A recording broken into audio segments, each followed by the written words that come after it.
नमस्कार मित्रांनो, परत आपणा सर्वांचे मनापासून स्वागत आहे। आज परत मोठी ब्रेकिंग न्यूज आलेली आहे। 7व्या वेतन आयोगाचा मार्ग मोकळा झाला असून या कर्मचाऱ्यांना सुद्धा 7वा वेतन आयोग मिळणार आहे।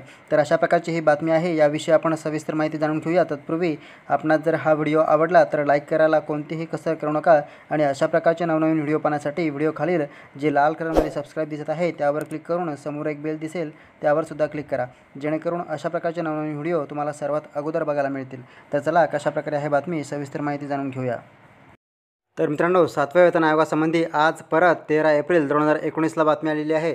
बघा, नाशिक महापालिका कर्मचाऱ्यांच्या वेतन श्रेण्यांमध्ये 7व्या वेतन आयोगाच्या शिफारशीनुसार सुधारणा करण्यात येणार असून त्याबाबत शासन निर्णयातील अटींची खात्री करून घेण्यासाठी मनपा आयुक्त राधाकृष्ण गमे यांनी अधिकाऱ्यांची समिती गठीत केली आहे। त्यानुसार ही समिती आयुक्तांना अहवाल सादर करणार आहे।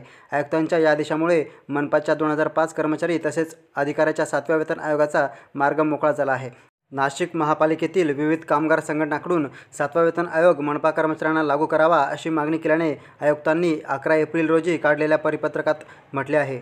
नाशिक मनपामध्ये सध्या विविध पदावर 2005 इतक्या कर्मचाऱ्यांना वेतन श्रेणी 7व्या वेतन आयोगानुसार देण्याबाबत विविध उपाययोजना करायच्या आहेत।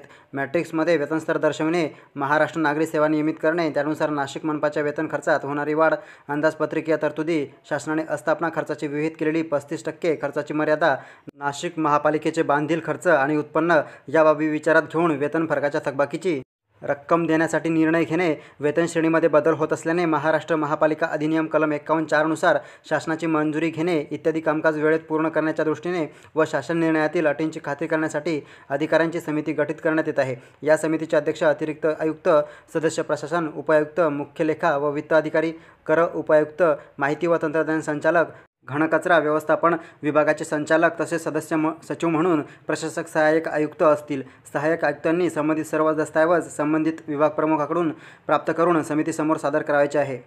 तर मित्रांनो, अशा प्रकारची ही बातमी आलेली आहे। 7व्या वेतन आयोगाचा मार्ग आता मोकळा झालेला असून या कर्मचाऱ्यांना सुद्धा 7वा वेतन आयोग मिळणार आहे। तर याविषयी आपण सविस्तर माहिती जाणून घेतली। आपणास जर ही माहिती उपयुक्त वाटली असेल, आवडली असेल तर लाईक करा, तुमच्या मित्रांना शेअर करा। तर चला भेटूया नेक्स्ट व्हिडिओमध्ये। धन्यवाद।